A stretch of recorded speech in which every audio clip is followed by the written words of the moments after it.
Aqui na Inglaterra, no século XVI, a liberdade religiosa ainda era um conceito desconhecido. Famílias eram forçadas à conversão a ponto de muitos buscarem o exílio, ou até mesmo sacrificarem as suas vidas por adorarem a Deus de acordo com as suas próprias convicções. Afinal, qual é a importância e o valor da liberdade religiosa? Olá, eu sou o Jefferson Araújo. E eu sou o Ruben Fernandes. Já ouviram falar sobre os puritanos? Por que é que eles se chamavam assim? Qual a relação deles com o surgimento de um dos países mais influentes do mundo? E os ideais da liberdade religiosa? Hoje vamos conhecer um pouco da história dos pais peregrinos. Bem-vindos a mais um episódio da nossa viagem pela história do cristianismo e do grande conflito entre o bem e o mal.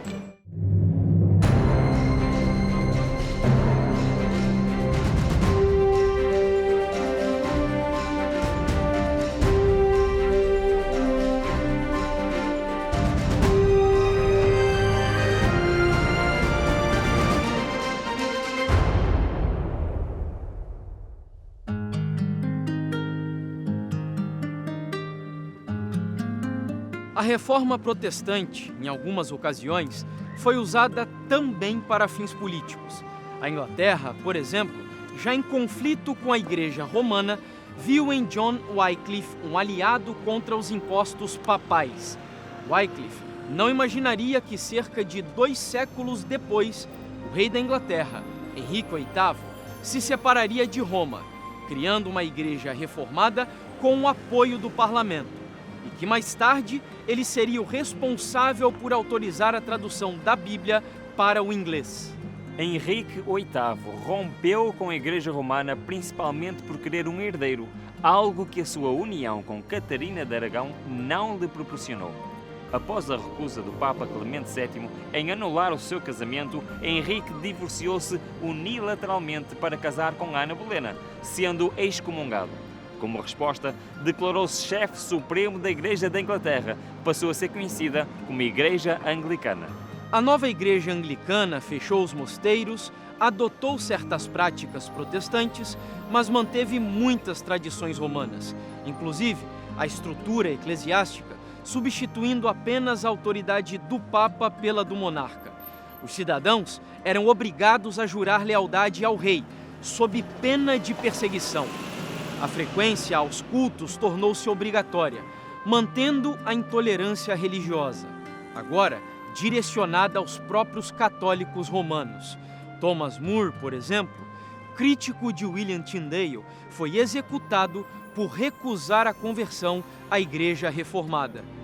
Os sucessores de Henrique VIII enfrentaram conflitos religiosos internos que definiram a Igreja Anglicana. Eduardo VI tentou impor o calvinismo, enquanto Maria Tudor, filha de Catarina de Aragão, tentou restaurar o catolicismo. Isabel I, em 1559, reafirmou a soberania da coroa sobre a Igreja, levando 12 anos para consolidar a liturgia anglicana, uma mistura de catolicismo e protestantismo calvinista. Nesse contexto, surgiram os puritanos, desejosos de purificar a Igreja inglesa de práticas não bíblicas. A resposta da coroa inglesa aos puritanos foi clara: conformem-se ou enfrentarão a opressão. Perseguidos e presos em 1608, após décadas de repressão, um grupo de famílias puritanas decidiu partir para a Holanda, em busca de liberdade para praticar sua fé. Seu pastor, John Robinson, aconselhou-os a permanecerem abertos a novas revelações divinas, pois a compreensão da Bíblia estava em constante evolução.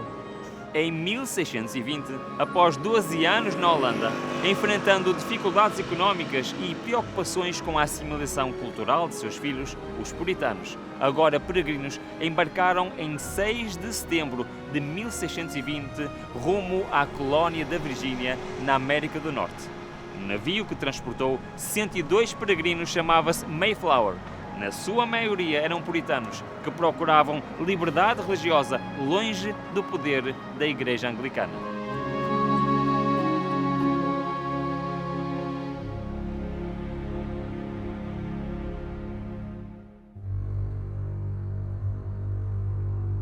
Desviados por tempestades, acabaram em outro destino, tendo chegado em 11 de novembro de 1620 aqui em Cape Cod. Os peregrinos do Mayflower foram um dos primeiros colonos a se estabelecerem nas terras do que seriam os Estados Unidos da América. Fundaram aqui a cidade de Plymouth, que hoje pertence ao estado de Massachusetts, tendo lançado as bases da cultura e governo americanos. Apenas 11 anos após a chegada dos peregrinos, Roger Williams desembarcou aqui na Nova Inglaterra, também em busca de liberdade religiosa. Mas o que Williams encontrou foi novamente a perseguição. Uma sociedade onde apenas membros da Igreja tinham voz ativa no governo. Era um Estado eclesiástico onde não havia verdadeira liberdade religiosa. Roger Williams destacou-se como o primeiro homem da era moderna a compreender verdadeiramente o que significa liberdade religiosa e separação entre Igreja e Estado.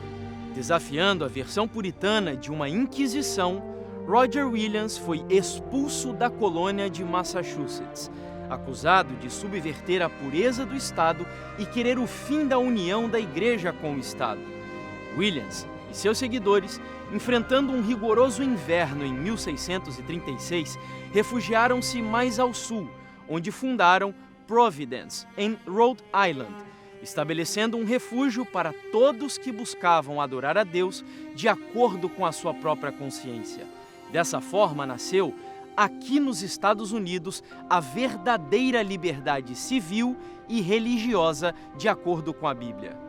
A fundação do Rhode Island por Roger Williams marcou um ponto fundamental na história americana, influenciando diretamente a primeira emenda da Constituição 151 anos mais tarde. Williams criou o primeiro Estado moderno baseado nos princípios da verdadeira liberdade religiosa para todos os cidadãos, além da separação entre a Igreja e o Estado. Essa visão inovadora atraiu diversos grupos religiosos dissidentes, promovendo não apenas a liberdade, mas também a prosperidade, mesmo diante de adversidades. As colônias daqui se desenvolveram em uma confederação de estados poderosos, tornando-se uma nação que prosperava sem um papa para a Igreja e sem um rei para o Estado. Dessa forma, algum tempo depois, todas as colônias reconheceram, afirmaram e garantiram que a consciência é um direito inato, inalienável e inviolável, pelo qual mártires enfrentaram tortura e até mesmo as chamas. A Declaração dos Direitos Humanos e a Constituição Americana asseguraram que nenhum requisito religioso seria necessário para qualquer cargo público e que o Congresso não estabeleceria nem proibiria qualquer religião. Desde o início da colonização americana, os missionários aventuraram-se na evangelização dos indígenas e dos colonos. O Novo Mundo rejeitou o método de conversão forçada de Carlos Magno, adotando uma abordagem de liberdade que permitia às pessoas escolherem a sua fé. Em 1733, James Oglethorpe fundou a Geórgia, a última das 13 colónias, como uma oportunidade para os endividados ingleses recomeçarem as suas vidas. 2 anos mais tarde, convidou os irmãos Wesley da Inglaterra para servirem como missionários, marcando o início de um impacto significativo do movimento metodista no cristianismo, na Inglaterra e na América.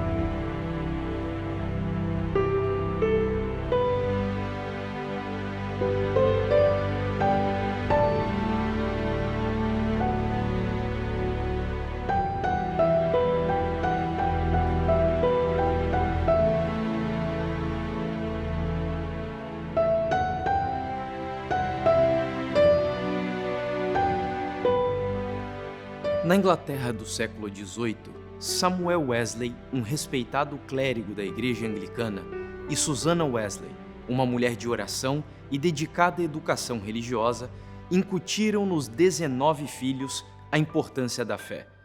Charles e John ainda jovens e solteiros, serviram em missão na Geórgia, Charles como secretário do fundador da colônia e John como ministro. Essa experiência missionária na América foi o catalisador para um novo movimento de reforma dentro da Igreja Anglicana aqui na Inglaterra. O movimento foi liderado principalmente por John Wesley e buscava reviver a autenticidade da fé cristã, distante das formalidades eclesiásticas que dominavam a Inglaterra. Wesley e os seus seguidores ficaram conhecidos como metodistas. A viagem transatlântica dos irmãos Wesley para a América foi marcada por uma tempestade que testou a fé de todos a bordo do navio. Enquanto os ingleses sucumbiam ao pânico, um grupo de cristãos morávios manteve-se em oração e louvor, exibindo uma tranquilidade que impressionou profundamente a John Wesley. Quando John perguntou a um deles se as mulheres e crianças não ficavam com medo, a resposta foi surpreendente: não. As nossas mulheres e crianças não têm medo de morrer. Ao longo das semanas, John também observou que os morávios nunca se queixavam de nada, serviam a todos e não respondiam a ofensas. Este episódio revelou a ele a possibilidade de uma fé que transcende o medo da morte, uma fé vivida na prática diária, mesmo diante das adversidades mais temíveis. Essa grande experiência com os cristãos morávios plantou em Wesley a semente de uma transformação espiritual que viria definir sua vida e ministério. Chegando ao seu destino, a missão na América inicialmente foi vista como um fracasso, mas foi crucial para o desenvolvimento espiritual dos irmãos Wesley.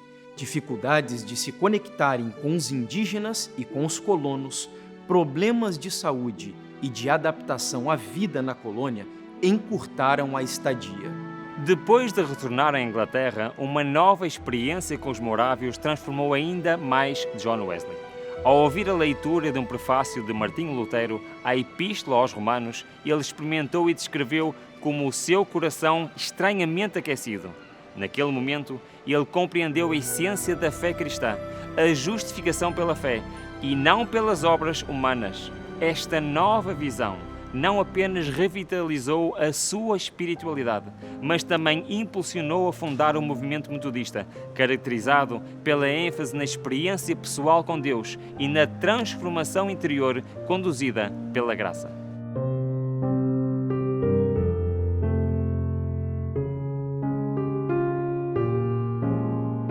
John Wesley was invited to come to Bristol by George Whitefield in 1739. George Whitefield was his friend and fellow preacher, and he wanted to continue his work in America. And so he needed someone to come to Bristol to support the work he'd done. In his words, he said he wanted someone to grow what God had enabled him to plant here. So the letter he sent to John Wesley was very complimentary. Please come to Bristol and carry on this work. And John took him up. He came to Bristol and he writes, I submitted myself to becoming more vile, meaning that he was prepared to do open-air preaching, but he wasn't so sure about it to begin with. He went out to a place called Kingswood, not far from the centre of Bristol, which is where we are now, and he started preaching in the open air to crowds of hundreds and thousands, and they came out to listen to him. And that really struck his heart. He wanted to reach out to the poor in this city. He wanted them to hear the gospel, and he wanted to have Bristol as his base. E foi aqui, em Bristol, na Inglaterra, onde Wesley pregou seu primeiro sermão e começou um movimento de reforma dentro da Igreja Anglicana no século XVIII, dando origem ao movimento metodista. So this building was built. Two societies in Bristol got in touch with John Wesley and said, we need a place to meet. And so he purchased a piece of ground in the Horse Fair and built this building. But it was built in such haste because of the need that 9 years later, in 1748, they needed to rebuild and extend the rooms we have above us now, the preachers' rooms, which is now our museum. And so they extended that in 1748. So a lot of things started here and they went nationally and they went internationally. I'd just like to pick up on a few of the things within the building. So here we've got 2 pulpits. We've got one for the preaching and one for the Bible reading and the leading of hymn singing. We have an organ just above in the gallery, and that is 18th century organ, but it was not here at the time. It's come in later. We also have this fabulous clock up here. Now, John Wesley gifted that to the New Room members. He wanted preachers to stick to time. Services sometimes started very early in the morning, and so people had to get to work. So he installed this clock so that everyone could keep their eyes on the time. In terms of the shape and style of the building, you'll notice that it's really minimal, and that's a particular fashion of the 18th century. He also wanted to use these benches. Behind you we've got pews, but in John Wesley's day we would have had benches. Everyone was welcome. The Church of England at the time was installing a lot of pews, and families could hire a pew. They could have their name on a family plaque. It was sort of like coming to church and to be seen. We're important, we're at the front, we've paid for this. John Wesley thought that was outrageous. He wanted everyone to be welcome, regardless of who they were or how much money they had. So benches were put in for everybody. And there's stories in the past of chapels being crammed full of people and preachers coming in through the window up a ladder outside to try and get to the pulpit. That's how popular it was to be heard or to have John Wesley listened to in that way. We also have above us a fabulous lantern window, and that brought a lot of light into the space. And this particular shape was a favourite of John Wesley, something you will see in a lot of Methodist chapels. And there's many windows around there, 8 separate windows. But in the 18th century, there was a window tax, and it was called daylight robbery. The tax was going up and up and up, depending on how many windows you had in the building. And John Wesley was asked to pay the higher band of tax. They were claiming 8 windows. Whereas John Wesley fought the argument and he said, "This is but one window, I shall pay the lower band." And guess who won? It was John Wesley who won the argument, which tells you a little bit about how persuasive he was at communicating with people.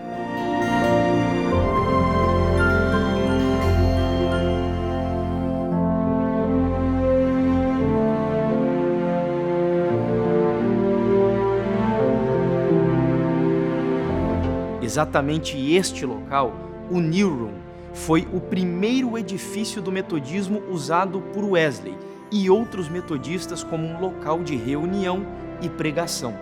Aqui, eles ensinavam a salvação pela fé e a importância da experiência pessoal com Deus.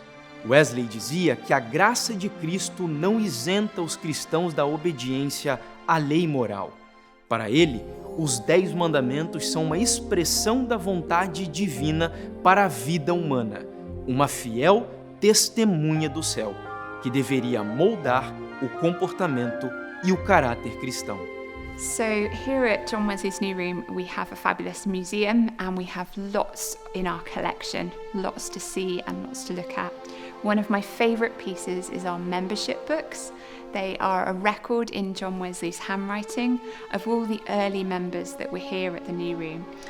Their names, their occupations, where they lived in the city, and where they met for their class groups.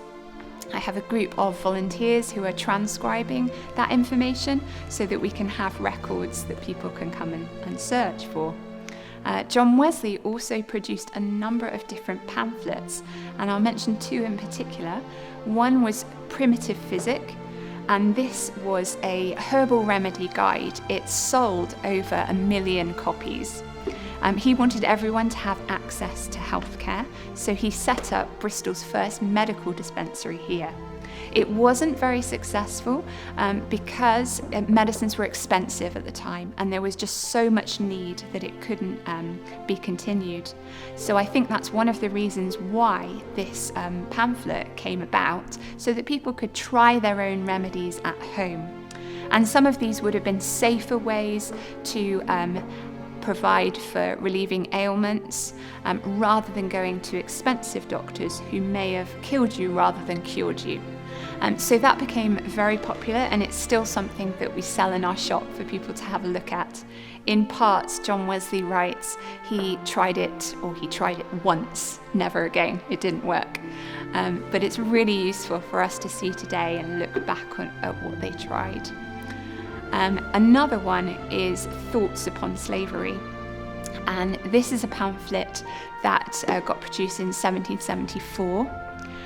It was inspired by works that had come before it, but John Wesley wanted to have this and give it out to people so that he could tell of the horrors of the transatlantic slave trade.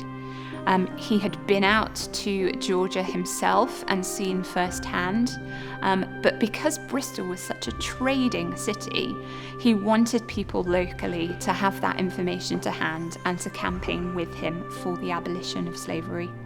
So the work that was done here was not only preaching and teaching, it was also a place of education, of healthcare, of being a real community service to the people around him.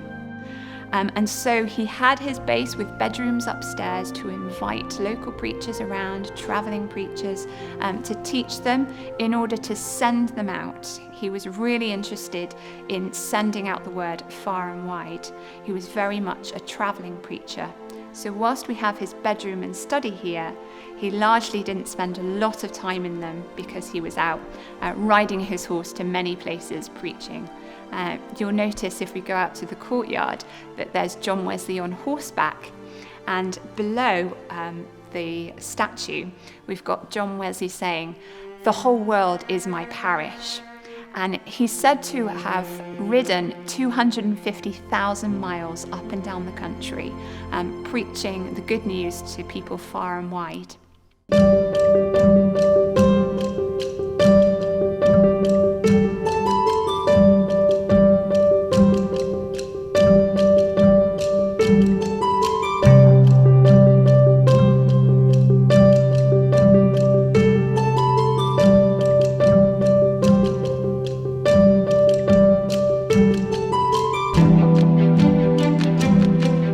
John Wesley decidiu pregar esta mensagem por onde quer que fosse, e até ao fim do seu ministério mais de 500.000 pessoas converteram-se a Cristo.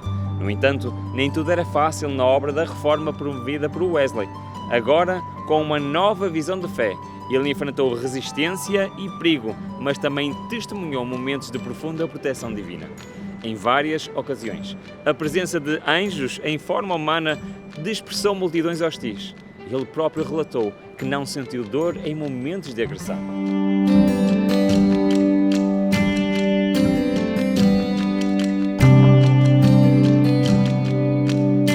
A rejeição da Igreja Anglicana às novas ideias pregadas pelos irmãos Wesley levou à formação da União Metodista.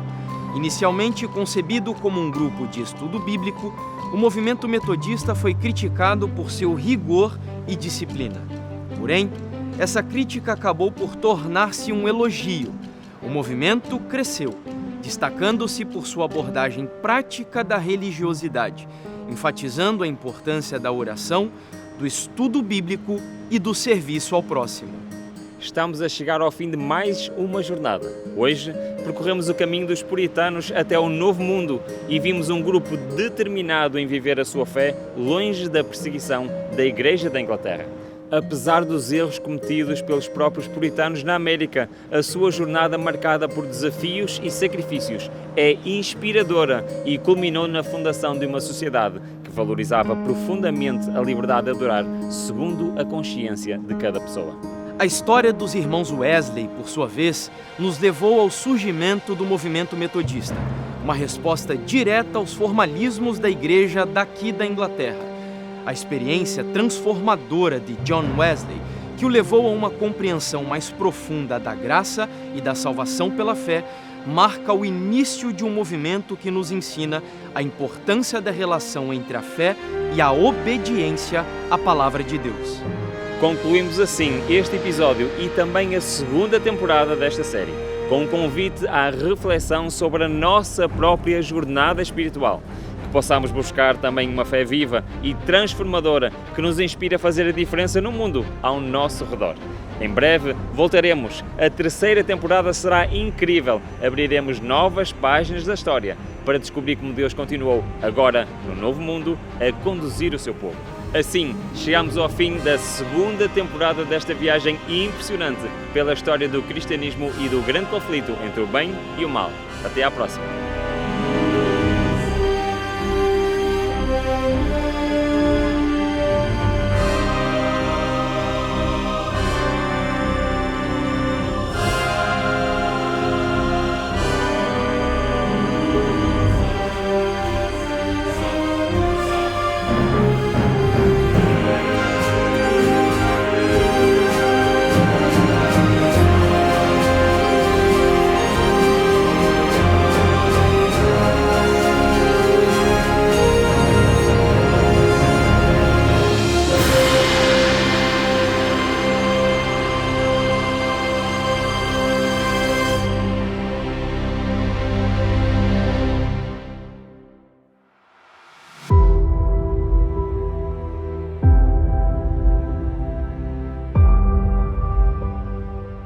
O mundo cristão estava à beira de uma nova era na sua longa história. A promessa bíblica do regresso de Cristo à Terra gerou um impacto tão significativo que originou um novo movimento dentro do cristianismo.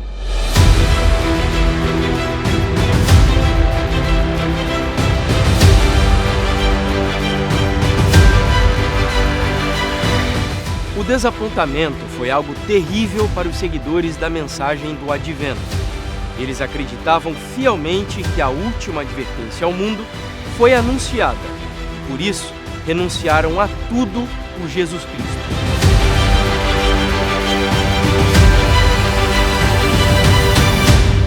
No final de outubro de 1844, o peso adicional por terem de enfrentar o escárnio da sociedade complicou ainda mais a vida dos milleritas.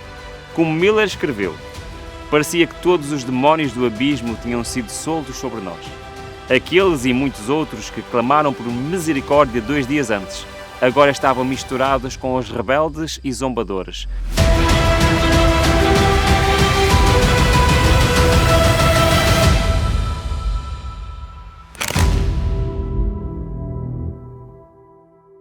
O Grande Conflito Série é uma produção original do Ministério Fé e Evidências em parceria com a TV Novo Tempo de Portugal. Isso significa que nós precisamos do seu apoio para fazer com que estes materiais alcancem milhares e, por que não, milhões de pessoas em todo o mundo. Para que isso aconteça, nós convidamos você a fazer a sua inscrição aqui no nosso canal do YouTube, deixar o seu like, porque isso faz com que a plataforma distribua os conteúdos para um número maior de pessoas. Além disso, não deixe também de acompanhar as nossas publicações em outras redes sociais. E Ruben, existe outra maneira de apoiar esse projeto? Sim, Jefferson, ainda existe mais uma maneira que nos podem ajudar, patrocinando este projeto. Para isso, basta clicarem no link que se encontra em cima, ou então digitalizar o QR Code que está na imagem. Também na descrição vão encontrar todas as informações necessárias para nos ajudar, para patrocinar este projeto e permitir que possamos fazer mais conteúdo semelhante a este. Muito obrigado pela vossa ajuda.